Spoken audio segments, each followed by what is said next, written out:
Well, it was a year ago that we sat down with Daniel Jones at the Haven of Rest and talked a little bit about the run-up to the end of the year, which is a critical time for the Haven and what they do.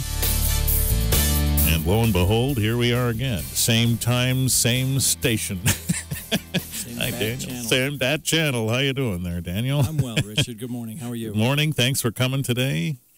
Yeah, it is a.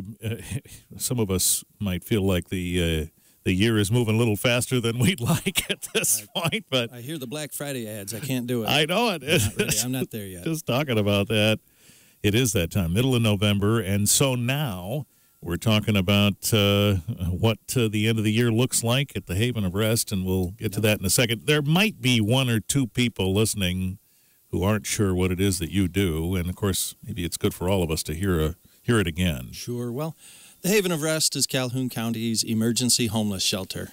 We focus on the Battle Creek area here, but we serve the whole county. Given year, we serve about 2,400 people. That's men, women, and children across all the age spectrums. Doing the basics, providing homeless shelter, food, some clothing. We work with agencies in town like the Charitable Union and things to produce some clothing for our people.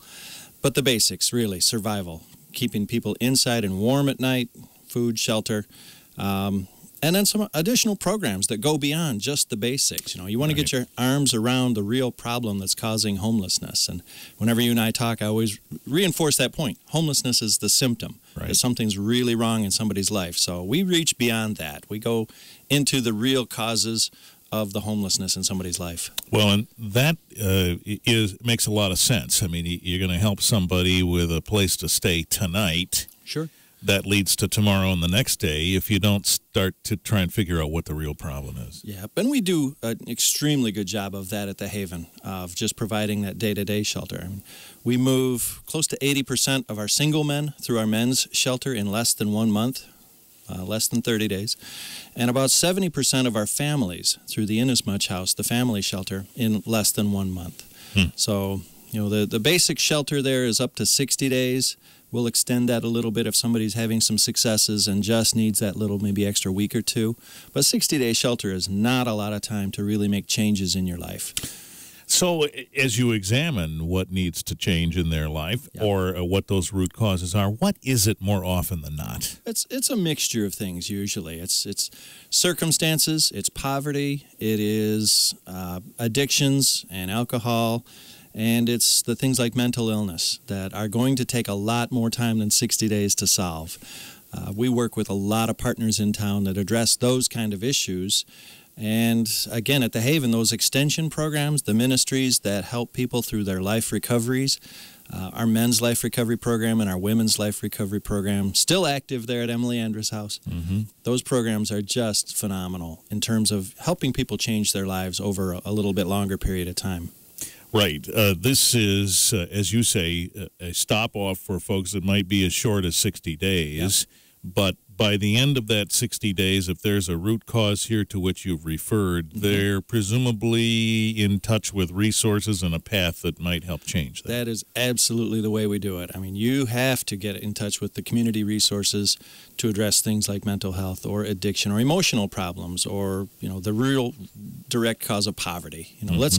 One of the greatest things we do, I think, is our case managers sit down with each person, build a resume, whatever that may look like, and then start advocating for them to get a job and really get into the workforce.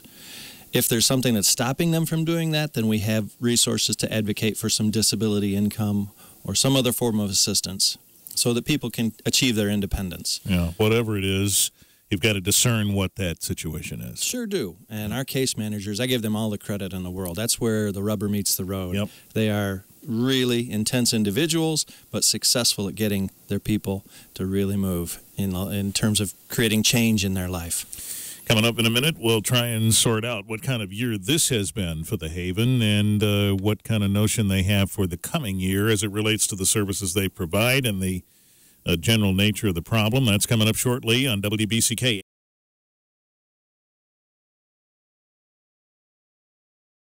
We're here with Daniel Jones from the Haven of Rest. Well, if we could get you a winning Powerball ticket, that'd sort that out, wouldn't it?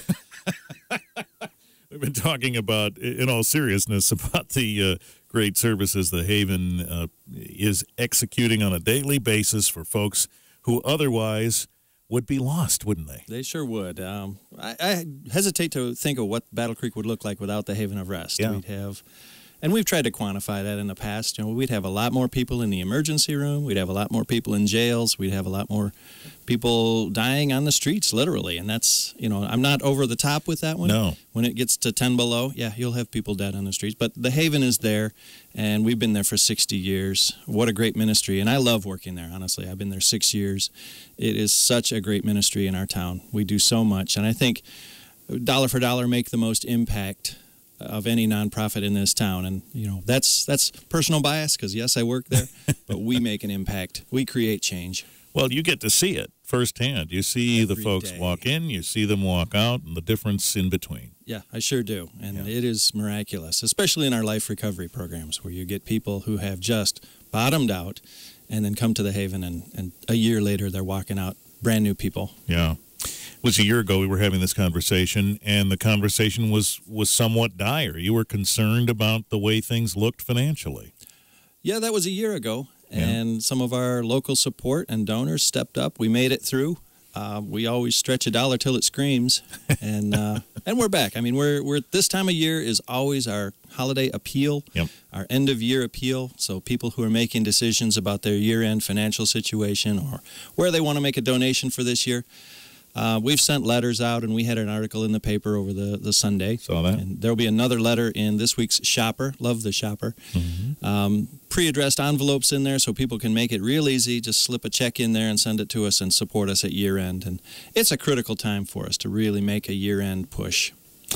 Yeah, in fact, at the midpoint of the year, we're on the roof doing the roof sit thing, and Yes. and that was a tremendous thing this year. Does that give you enough momentum to get to the end of the year?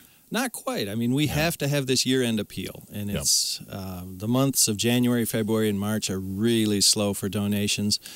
And at the same time, our utility bills go up just like everybody else's. Right. And we get a lot more people using our agency at the winter months just because it's so darn cold outside. So, yeah, it's critical that we make our year-end push here and target. We'd love to get into the six figures, $100,000 or more during this period. And we usually do with support. So, a real generous donation from people that are listening out there would really help the Haven move through these winter months. Yeah, I presume that you see people when it starts getting around these temperatures at this time of year, and they're with you, and if they don't take the 60-day exit ramp, they might disappear when it gets warm, and then they're back again. Repeat visitors, that's a real problem, and it's not a huge percentage of our population. Yeah. There are probably 4 or 5% of the people who are using our services that are real cycle, kind of chronic homelessness. Yeah. But that's rare. 4 or 5% is not a big percentage. Well, it is a pretty low percentage considering the amount of folks that might stop through and take that opportunity to reset. And it is a reset, and yeah. You'll see parents with children or a mom with children or even dad with kids. Now we see more of that lately. It is a reset, and just get your feet underneath you, save some money for a deposit on an apartment, and move forward. It's a real honest to goodness reset for people. There are not a lot of people who are just taking advantage of the system here. We're talking with Daniel Jones from the Haven of Rest. Daniel Haven. Daniel Haven from the Jones. I don't know. Anyway, so we're talking about trying to help out with the challenges of homelessness around these parts, and we'll continue in just a minute.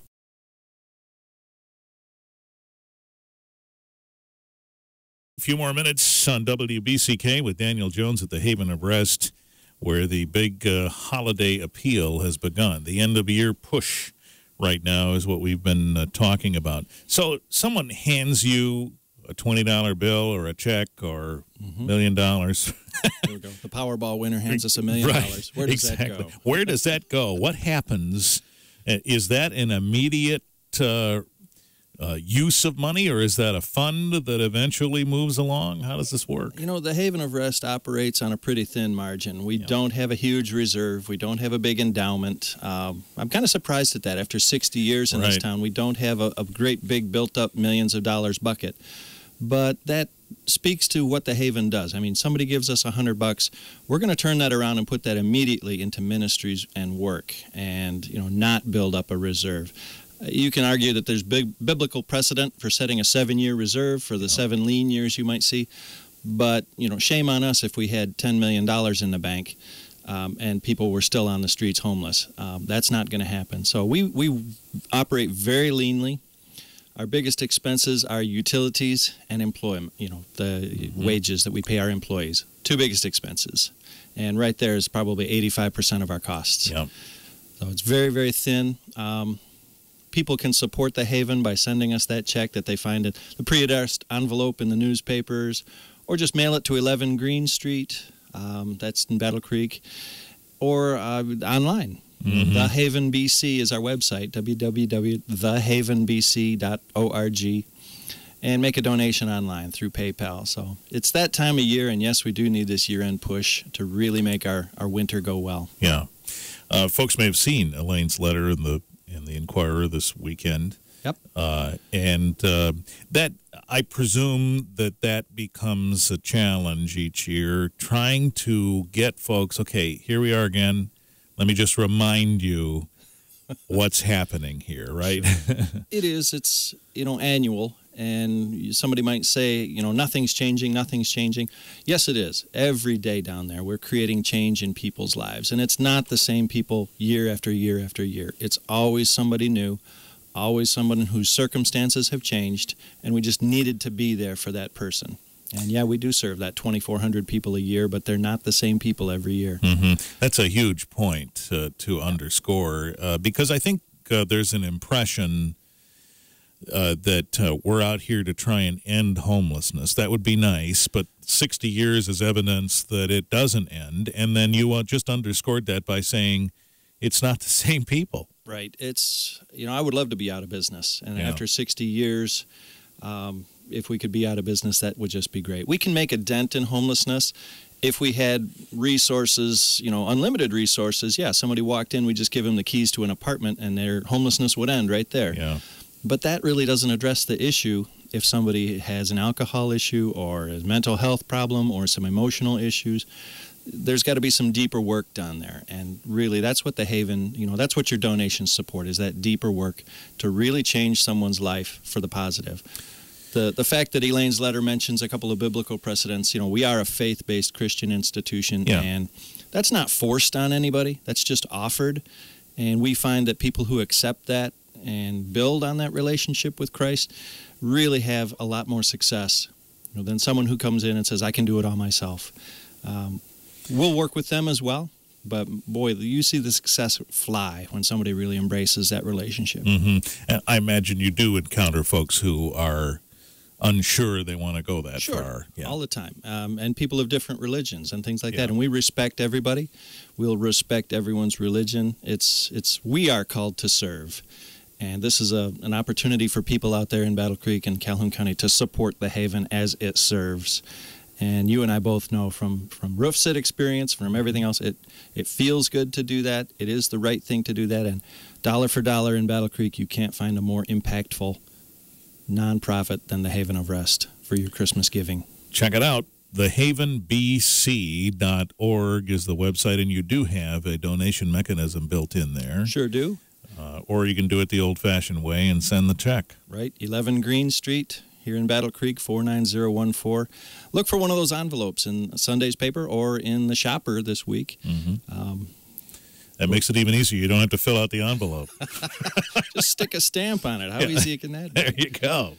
Close it up and send the check. Yep, and we appreciate all our donors. It's amazing the outpouring of support we get at the end of the year. So if you're considering it, please do it, and God bless you for thinking about it. We'll stay in touch. Thank you. All right. Daniel Jones with the Haven of Rest in Battle Creek.